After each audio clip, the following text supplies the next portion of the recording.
दोस्तों, आइए हमारे चैनल अलौकिक श्रद्धा में आपका स्वागत है। आज हम इस वीडियो में मार्गशीर्ष महालक्ष्मी व्रत की कथा सुनाएंगे।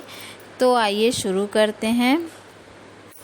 श्री महालक्ष्मी व्रत की कथा, गुरुवार की कथा। आइए भक्तजनों ध्यान से सुने श्री महालक्ष्मी व्रत की कथा, गुरुवार की व्रत कथा। इसे श्रवण और पठन करने से दुख दरिद्र दूर हो जाता है। श्री महालक्ष्मी माता की कृपा से सुख संपत्ति ऐश्वर्य प्राप्त होता है, मन की इच्छा पूरी होती है। श्री महालक्ष्मी माता के अनेक रूप तथा नाम हैं। भूतल में वे छाया है, शक्ति, तृष्णा, शांति, जाति, लज्जा, श्रद्धा, कांति, वृत्ति, स्मृति, दया, तुष्टि, माता, अधिष्ठात्री एवं लक्ष्मी के रूप में स्थित हैं। उन्हें प्रणाम करते हैं। कैलाश पर्वत पर पार्वती, क्षीर सागर में सिंधु कन्या, स्वर्गलोक में महालक्ष्मी, भूलोक में लक्ष्मी, ब्रह्मलोक में सावित्री, ग्वालों में राधिका, वृंदावन में रासेश्वरी, चंदवन में चंद्रा, चंपक वन में गिरिजा, पद्मवन में पद्मा, मल्टियम में मालती, कुंदन वन में कुंददंती, केतकी वन में सुशीला, कदम वन में कदममाला, राजप्रसाद में राजलक्ष्मी और घर घर में गृहलक्ष्मी इन विभिन्न नामों से पहचानी जाती हैं तथा इस सर्वथा चारों ओर और सर्वभूत से सुपरिचित माता श्री महालक्ष्मी की यह कथा है। अब हम इसका श्रवण पठन करेंगे। भारतवर्ष के सौराष्ट्र देश में द्वापर युग की यह कहानी हुई है। सौराष्ट्र में उस समय भद्रश्रवा नाम के राजा थे। वे बड़े पराक्रमी राजा थे। 4 वेद, 6 शास्त्र, 18 पुराणों का उन्हें ज्ञान था। उनकी रानी का नाम सूरज चंद्रिका था। रानी दिखने में सुंदर और सुलक्षणा थी तथा पतिव्रता थी। उन दोनों को 7 पुत्र तथा बाद में एक कन्या का वरदान मिला था। कन्या का नाम सांबाला था। एक बार महालक्ष्मी जी के मन में आया कि जाकर उस राजा के राजप्रसाद में रहे। इससे राजा को दुगनी धन दौलत की प्राप्ति होगी और इस धन दौलत से अपनी प्रजा को सुख दे पाएगा। गरीब के घर अगर रहे और उसे धन दौलत प्राप्त हो तो वह स्वार्थी की तरह केवल अपने ऊपर ही खर्च करेगा। यह सोचकर श्री महालक्ष्मी जी ने बूढ़ी ब्राह्मण स्त्री का रूप धारण किया। हाथ में लाठी लिए लाठी के सहारे रानी के द्वार तक पहुंची। यद्यपि उन्हें बूढ़ी औरत का रूप धारण किया था पर उनके चेहरे पर एक देवी का तेज था। उन्हें देखते ही एक दासी सामने आई। उसने इनका नाम धाम, काम, धर्म पूछ डाला। वृद्ध ब्राह्मण रूप धारिता माता लक्ष्मी ने कहा, बालिके, मेरा नाम कमला है। मेरे पति का नाम भुवनेश है। हम द्वारिका में रहते हैं। कमला, तुम्हारी रानी पिछले जन्म में एक वैश्य की पत्नी थी। वह वैश्य गरीब था। दरिद्र के कारण हर रोज घर में झगड़े होते थे तथा उसका पति रोज उसे मारता था। इन बातों से तंग आकर वह घर छोड़कर चली गई तथा वन जंगल में खाली पेट भटकने लगी। उनकी इस दुर्दशा पर मुझे दया आई। तब मैंने उसे सुख संपत्ति देने वाली श्री महालक्ष्मी की कथा सुनाई। मेरे कहने पर उसने श्री महालक्ष्मी का व्रत किया। श्री महालक्ष्मी प्रसन्न हुई।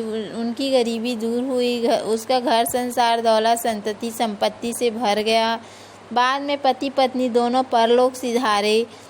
पत्नी व्रत करने के कारण लक्ष्मी लोक में रही। उन्होंने जितने साल महालक्ष्मी का व्रत किया उतने हजारों साल उन्हें सुख भोग मिला। इस जन्म में उनका जन्म राजघराने में हुआ है, परंतु वह महालक्ष्मी का व्रत करना भूल गई है। उसे यह याद दिलाने में मैं यहाँ आई हूँ। बुढ़िया की बातें सुनकर दासी उन्हें प्रणाम किया तथा श्री महालक्ष्मी का व्रत किया। व्रत किस तरह किया जाए इस बारे में पूछा। बुढ़िया रूप धारण किए हुए श्री महालक्ष्मी माता ने दासी को पूजा की विधि तथा महिमा बताई। इसके बाद वह दासी माता को प्रणाम कर रानी को बताने अंदर चली गई। राजवैभव में रहते हुए रानी को अपने ऐश्वर्य का बहुत घमंड हुआ था। संपत्ति तथा अधिकार की वजह से उन्मत्त हो गई थी। दासी द्वारा बताई गई बुढ़िया की बातें सुनकर वह आग बबूला होकर राजद्वार पर आकर बुढ़िया रूपी महालक्ष्मी पर बरस पड़ी। उसे यह मालूम नहीं था कि श्री महालक्ष्मी माता बुढ़िया का रूप धारण किए द्वार तक आई है, परंतु रानी इस कदर रूखा बर्ताव तथा अपना अनादर देख माता ने वहाँ ठहरना ठीक न समझा। वे वहाँ से चल पड़ी। राह में उन्हें राजकुमारी श्यामबाला मिली। उन्होंने श्यामबाला को सारी बात बताई। श्यामबाला ने अपनी ओर से माता महालक्ष्मी से क्षमा मांगी। माता को उस पर दया आई। उन्होंने श्यामबाला को श्री महालक्ष्मी व्रत के बारे में बताया। उस दिन अघन मार्गशीर्ष माह का पहला गुरुवार था। श्यामबाला ने परम श्रद्धा से श्री महालक्ष्मी का व्रत रखा। फलस्वरूप राजा सिद्धेश्वर के सुपुत्र मालाधर से उसका विवाह हुआ। वह धन दौलत ऐश्वर्य वैभव से माला माल हो गई। पति के साथ ससुराल में आनंद से दिन बिताने लगी। इधर श्री महालक्ष्मी का रानी पर प्रकोप हुआ। फलस्वरूप राजा भद्रश्रवा का राज्य एवं राज कारोबार सब नष्ट हो गया। यहाँ तक कि खाने के लाले पड़ गए। ऐसी हालत में एक दिन रानी ने राजा से निवेदन किया कि हमारा दामाद इतना बड़ा राजा है, धनवान है, ऐश्वर्यशाली है, क्यों न हम उसके पास जाएं, अपना हाल उसे बताएं, वह ज़रूर हमारी मदद करेगा। इस पर राजा भद्रश्रवा दामाद के पास रवाना हुए। राज्य में पहुंचकर एक तालाब के किनारे थोड़ी देर विश्राम लेने के लिए ठहरे।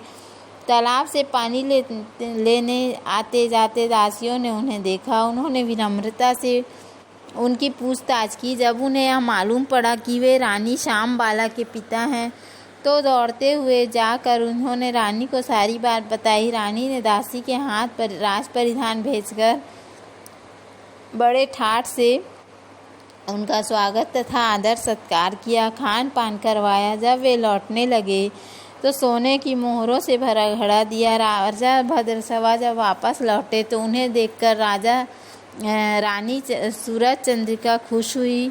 उन्होंने सोने की मोहरों से भरे घड़े का मुंह खोला, पर हाय भगवान, घड़े में धन के बदले कोयले मिले।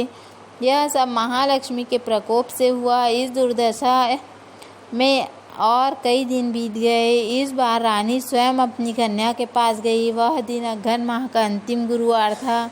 श्यामबाला ने श्री महालक्ष्मी का व्रत किया, पूजा की, अपनी माता से भी व्रत करवाया। इसके बाद रानी अपने घर आई। श्री महालक्ष्मी का व्रत रखने पर उसे फिर से अपना राजपाट, धन दौलत, ऐश्वर्य प्राप्त हुआ।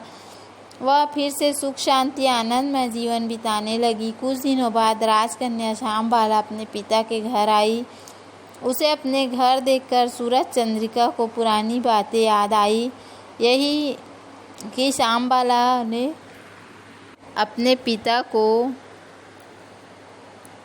कोयले से भरा घड़ा दिया था और उसे तो कुछ भी नहीं दिया था। इसी कारण श्यामबाला को पिता के घर आने पर उसका कोई आदर आतिथ्य नहीं हुआ, बल्कि अनादर हुआ। पर उसने इस बात का बुरा नहीं माना और अपने घर लौटते समय उसने पिता के घर से थोड़ा सा नमक ले लिया। अपने घर लौटने पर उसके पति ने पूछा, अपने मायके से क्या लाई हो? इस पर उसने जवाब दिया, वहाँ का सार लाई हूँ। पति ने पूछा, इसका क्या मतलब हुआ? श्यामबाला ने कहा, थोड़ा धीरज रखें, सब मालूम हो जाएगा। उस दिन श्यामबाला ने सारा भोजन बिना नमक डाले ही बनाया और परोसा।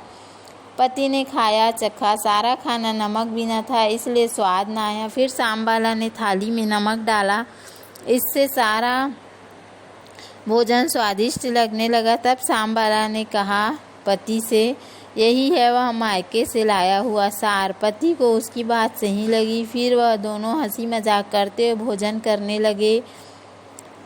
कहा गया है कि इस तरह जो कोई श्रद्धा भाव से श्री माता महालक्ष्मी की पूजा करे, उसे माता की कृपा प्राप्त होती है, सुख संपत्ति शांति प्राप्त होती है, सभी मनोकामनाएं पूरी होती है। परंतु यह सब प्राप्त होने पर माता की पूजा को भूलना नहीं चाहिए। हर गुरुवार को व्रत पाठ अवश्य करना चाहिए। इस तरह महालक्ष्मी की महिमा भक्तों की मनोकामना अवश्य पूरी करती हैं।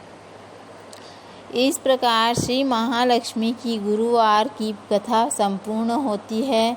बोलो माता महालक्ष्मी की जय।